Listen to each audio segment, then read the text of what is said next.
আপনি আমাদের দমিয়ে রাখলেন, কিনে নিতে চাইলেন। প্রাক্তন মুখ্যমন্ত্রীর উদ্দেশ্যে কলম ধরলেন মৈত্রেয়ী। রাজ্যে পালাবদলের পর সমাজের উঁচু স্তর থেকে সাধারণ স্তর সকল জনগণ বিভিন্ন বিষয়ে নিজেদের মত প্রকাশ করেছেন। সেরকমই এদিন সামনে এলো প্রাক্তন মুখ্যমন্ত্রী মমতা বন্দ্যোপাধ্যায়ের উদ্দেশ্যে লেখা ছোট পর্দার জনপ্রিয় অভিনেত্রী মৈত্রেয়ী মিত্রের একটি পোস্ট, যেখানে তিনি ইতিবাচক থেকে নেতিবাচক সবটাই স্পষ্ট করে তুলে ধরেছেন। এদিন 2022 সালের একটি ছবি পোস্ট করে তিনি লিখেছেন, 2011 সালে মমতা বন্দ্যোপাধ্যায় যখন শপথ গ্রহণ করেছিলেন সেই সময় রাজ্যের মানুষের উন্মাদনা ছিল চোখে পড়ার মতো, কিন্তু কেন সেই ভালোবাসা হারিয়ে গেল?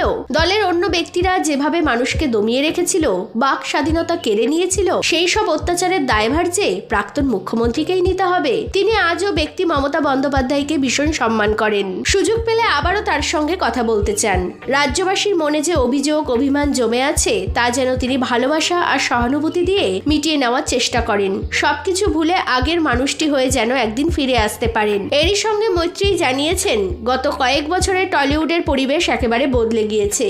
বহু বছর আগে শিল্পীরা যেভাবে আনন্দ করে কাজ করতেন তা যেন হারিয়ে গিয়েছে। তাই তিনি লিখেছেন, আমি রূপাদি পাপিয়াদির প্রতি আস্থা রাখছি। আমি নিশ্চিত ইন্ডাস্ট্রির জন্য তারা ভালো করবেন।